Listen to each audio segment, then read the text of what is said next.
안녕하세요. 홍씨의 퇴근길에 오신 것을 환영합니다. 저는 아주 많은 분들이 요청을 해주셨던 르노의 그랑 콜리오스 중에서도 이테크 하이브리드 차량을 타고 있습니다. 추가적으로 그랑 콜리오스는 총 3가지 트림으로 출시가 되거든요. 그 중에서 저는 중간 트림이라 볼 수 있는 아이코닉 트림으로 시승을 하고 있습니다. 그리고 아이코닉 트림에서도 뭐 옵션이 한 2가지인가 더 있는데 모든 옵션이 다 들어가 있는 풀옵션 차량이에요. 그래서 차량 가액은 4,200만 원 정도가 됩니다. 다만 기본 트림은 3,700만 원 정도에 구매를 할 수가 있거든요. 심지어 가솔린 아니에요. 디젤 아니에요. 하이브리드 차량인데 말이죠. 그리고 그랑 콜리오스는 중형 SUV에 속합니다. 그러니까 D 세그먼트에 속하기 때문에 국산차로 보면은 소렌토 하이브리드나 산타페 하이브리드랑 제가 본편에서 비교 많이 했습니다. 아무튼 방금 말씀드린 소렌토 하이브리드나 산타페 하이브리드와 비교했을 때 그랑 콜리오스가 완전 똑같이 옵션을 맞출 수는 없어요. 당연히 회사가 다르니까. 근데 비슷하게 옵션을 짜면은 얘가 한 100에서 200만 원 정도 저렴하긴 하더라고요. 일단 저는 소하도 타보고 싼하도 타보고 그하? 그랑 콜리오스 하이브리드? 그하도 이렇게 3종 다 타봤잖아요. 일단 여기서 제일 마음에 드는 차량은 왠지 가장 최근에 타서 그런 건지 몰라도 그랑 콜리오스가 생각보다 괜찮은 차다라고 생각이 들었습니다. 그 이유 중에 하나가 일단 너무 주관적인 부분인 디자인은 조금 이따가 얘기할게요. 디자인은 너무 주관적이니까. 일단 보통 하이브리드 파워트레인을 구매를 고려하시는 분들 중에서 대다수가 좀 유지비, 연비에 있어서 기대를 많이 하게 되잖아요. 근데 얘는 연비가 정말 잘 나옵니다.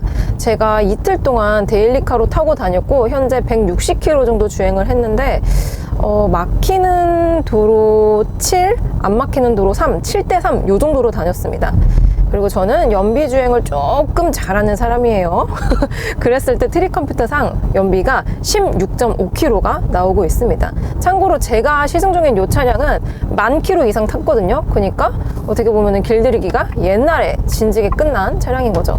그래서 이게 거의 실연비랑 가까울 것 같긴 한데 사실 중형 SUV의 연비를 이 정도 기대하기는 어렵기는 하거든요. 왜냐면 덩치도 크지, 무게도 무겁지, 연비가 잘 나올 수가 없는 구조야. 거기다가 보통 중형 SUV는 뭐 혼자 타시는 분도 있긴 있겠죠. 근데 대다수의 분들은 왠지 패밀리카로 많이 사용을 하신단 말이죠. 2명 내지 아니면 뭐 자녀분들과 함께 3명, 4명씩 타는 차량이기 때문에 그렇게 사람이 많이 타게 되면 총중량이 또 올라가잖아요. 그러면 연비가 안 나오는 게 어떻게 보면 당연합니다. 근데 그랑 콜리오스는 모르겠어요. 연비가 지금 16.5km면은 만약에 제가 4인을 다 태우고 다니더라도 산타페 소렌토보다는 연비가 조금 더 잘 나오지 않을까라는 생각이 듭니다. 근데 그 이유 중에 하나가 많이들 아시겠지만 르노 그룹에서 이제 최신 하이브리드 시스템을 투모터 시스템을 도입을 했죠. 그러니까 직병렬 방식의 투모터 하이브리드 시스템. 요거는 되게 뭐 일본 차량인 도요타나 아니면 혼다에서 많이 사용을 하는 방식인데 요게 무슨 특허 같은 게 있대요. 그래서 다른 브랜드가 사용을 하고 싶은데도 불구하고 못 사용하는 그런 상황이라고 합니다. 아무튼 르노는 뭐 어떻게 그 특허를 조금 피해가지고 르노만의 독자적인 기술을 이용해서 이렇게 투모터 시스템을 만들었기 때문에 일반적인 풀 하이브리드 차량보다 EV 모드 가용 범위가 상당히 넓습니다. 그리고 지금 진짜 퇴근길이라서 엄청 막히거든요. 이럴 때는 이렇게 버스, 대중교통을 타시는 게 훨씬 더 빠르게 갈 수 있습니다. 이렇게 강호소고 막히는 길에서는 웬만해서는 EV 주행, 그러니까 전기 모터 주행을 할 수 있기 때문에 엔진이 돌아갈 일이 거의 없어요. 거의 없습니다.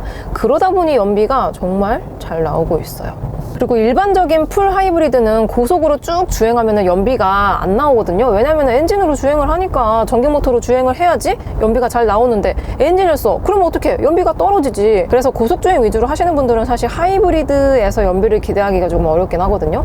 근데 이렇게 직병렬 방식의 투모터 시스템을 사용하고 있는 하이브리드 같은 경우는 구동용 모터가 있고 발전용 모터가 따로 있습니다. 그러니까 일반적인 전기 모터 주행은 동일하죠. 풀 하이브리드랑. 그리고 엔진으로만 주행하는 것도 똑같아요. 근데 그 사이에 발전용 모터가 있기 때문에 일반적인 막히는 길에서도 연비가 잘 나오고 어느 정도 고속주행을 했을 때에도 연비가 잘 나오기 때문에 어느 주행 조건에서든 좋은 연비를 뽑을 수 있다는 장점을 가지고 있습니다. 그러니까 연비 잘 나오는 하이브리드 SUV가 보통 도요타의 라브4나 아니면은 혼다의 CR-V 요 정도가 있거든요. 근데 라브4 같은 경우는 4,400만 원부터 시작을 하고 CR-V는 5천만 원이 넘더라고요. 은근히 비쌉니다. 근데 똑같은 직병렬 방식의 하이브리드 시스템을 사용하고 있는데도 불구하고 얘는 심지어 중형이야. 좀 더 큰데도 불구하고 심지어 공간도 넓어. 그리고 옵션도 빵빵해. 그런데 3천만 원대에 구매가 가능하다. 요거는 상당한 가격 메리트가 있는 거죠. 사실 요 그랑콜레오스가 2.0 가솔린도 있기는 해요. 그러니까 일반적인 가솔린 차량. 그래서 걔는 뭐 미션도 다르고 파워트레인이 아예 다르거든요. 그리고 가격도 300만 원 정도가 저렴해요. 그래서 어차피 300만 원 저렴한 거면은 가솔린 사는 게 낫지 않나 라는 생각이 드는데, 사실 제가 아직 가솔린 모델을 시승을 해보기 전이거든요. 근데 시승을 해보신 말들을 들어보면 그랑콜레오스는 가솔린보다는 하이브리드의 완성도가 압도적으로 높다. 고로 300만 원의 값어치를 하는 차다라고 말씀을 많이 하시더라고요. 나중에 기회가 된다면은 그랑콜레오스 가솔린도 한번 시승을 해보겠습니다. 그리고 지금 이 차량은 옵션이긴 한데 보스 사운드가 들어가 있거든요. 그래서 스피커가 총 10개가 들어가 있습니다. 이게 우퍼 사운드로 포함해서 음악을 쏴주기 때문에 굉장히 음악이 입체적이더라고요. 사실 요즘 보스 브랜드를 사용하는 자동차가 많잖아요. 근데 똑같은 보스가 아니에요. 차마다 좀 약간 퀄리티가 천차만별입니다. 이게 우퍼 사운드가 좀 더 빵빵하고 깊이감을 조금 더 깊게 내주는 스피커가 들어가 있는 것 같아요. 그래서 진짜 사운드 시스템은 역대급이다 라는 생각이 듭니다.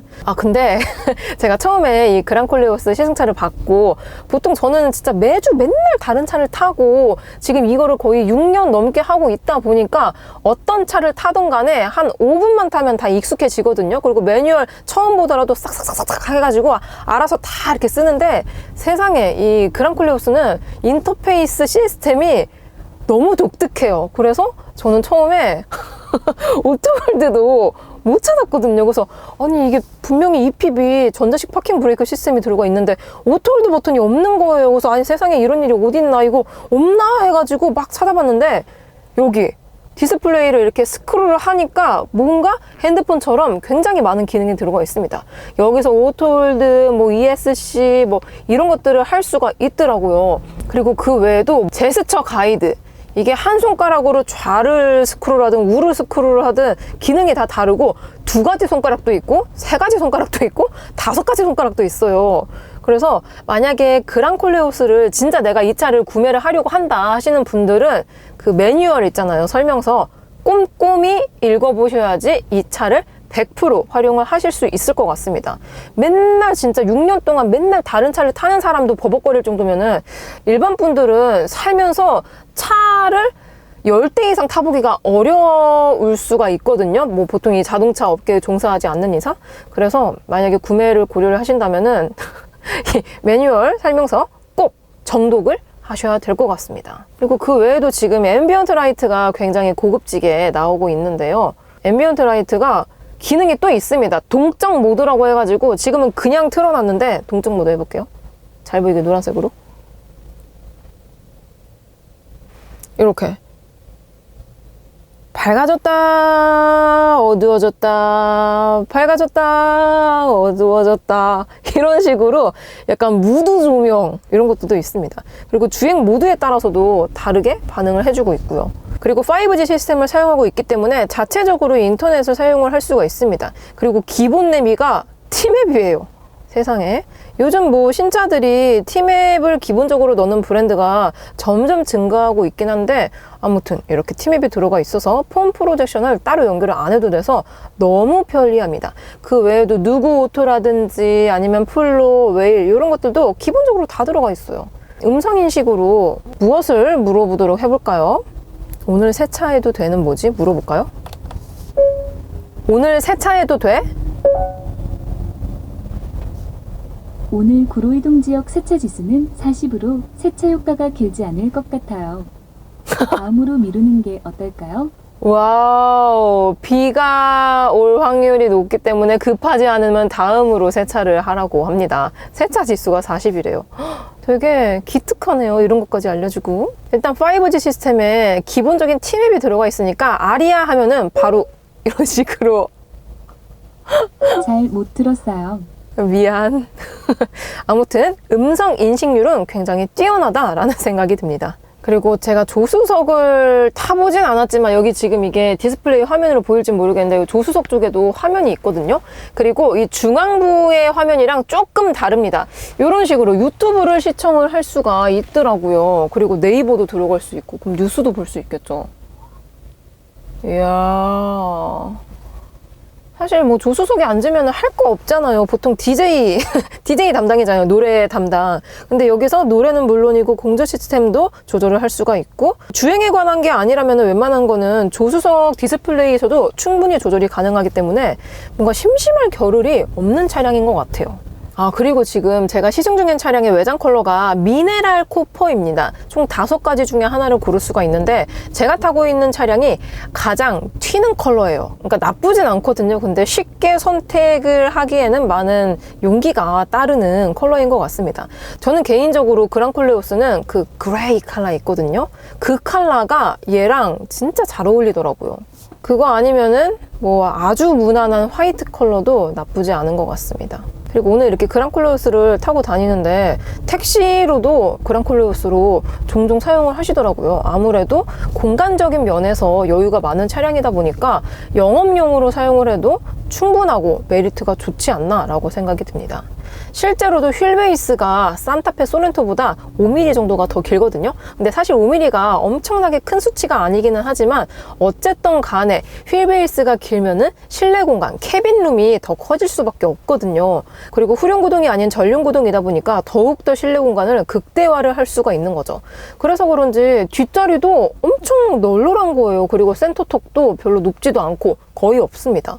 그래서 공간이 정말 여유로운 느낌이 들었고 또 아쉽게도 산타페 소렌토는 이제 7인승이랑 6인승이 있잖아요. 근데 얘는 없어요. 3열 시트를 옵션으로 넣을 수가 없습니다. 썬루프처럼 넣을 수가 없어요. 썬루프도 너무 아쉬운데 썬루프는 왜 안 넣어주는지 의문입니다.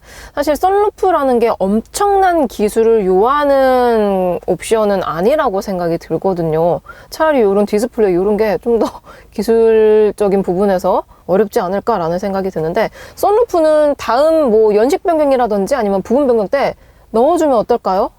썬루프 넣는 것만으로도 판매율이 조금 달라지지 않을까라는 생각이 듭니다. 그리고 추가적으로 같은 뭔가 르상쉐 느낌으로 작년에 KGM에서 액티온이라는 차가 출시가 되었습니다. 액티온도 실내 공간 넓고 디자인 쌈박하고 편의 옵션 많이 들어가 있고 근데 걔도 출시 당시에는 세상에 썬루프가 없는 거예요. 선택을 할 수가 없습니다. 그래서 아 이거 좀 그렇다라는 생각이 들었는데 올해 드디어 액티온에 썬루프가 들어간다고 하더라고요.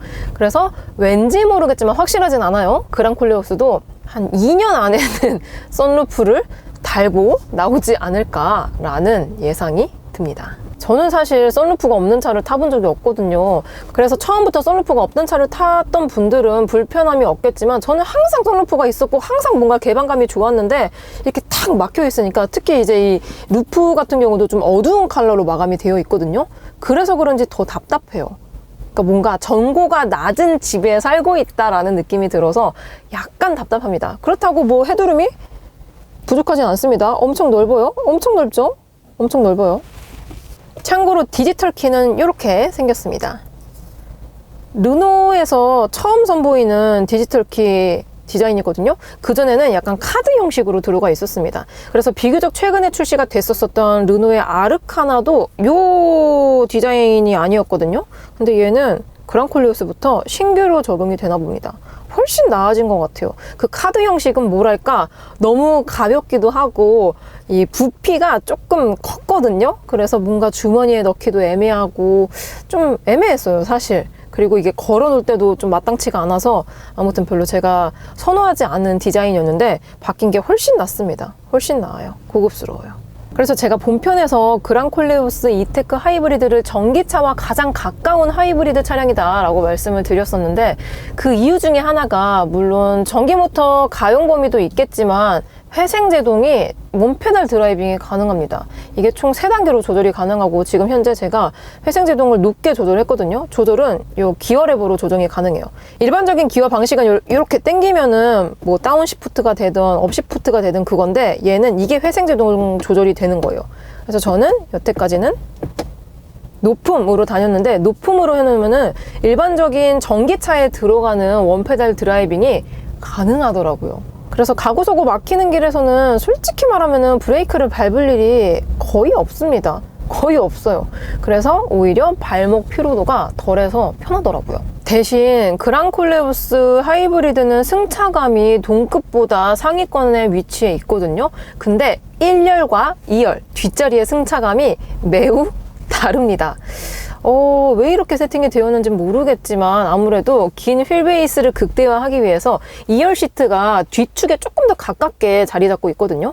그 때문인지는 몰라도 노면의 자잘한 진동이라든지 이런 요철들을 너무 다이렉트로 읽어주고 있습니다. 그래서 오히려 2열은 너무 기대하시고 타신다면 실망할 수도 있을 것 같다라는 생각이 들었습니다. 근데 반대로 1열은 소렌토 산타페보다 훨씬 더 편하네요. 네, 승차감이 정말 좋더라고요. 특히 20인치 휠이 들어가 있음에도 이 정도면은 편평비가 조금 더 넓은 19인치는 조금 더 좋겠죠. 그래서 아무튼 2열도 뭐 나쁘진 않지만 1열을 주로 많이 사용하시는 분들은 그랑콜레오스도 좋은 선택지가 될 수 있겠다라는 생각이 들었습니다. 그리고 이게 주간 모드라서 너무 밝으면 이렇게 야간 모드로도 지원이 되거든요. 야간 모드로 지원하면은 백그라운드가 약간 블루 컬러로 변경이 됩니다. 여러분들은 퇴근 중이신가요? 오늘 하루도 정말 수고 많으셨고요. 저는 그럼 다음 영상에서 뵙도록 하겠습니다. 그럼 안녕! 안녕!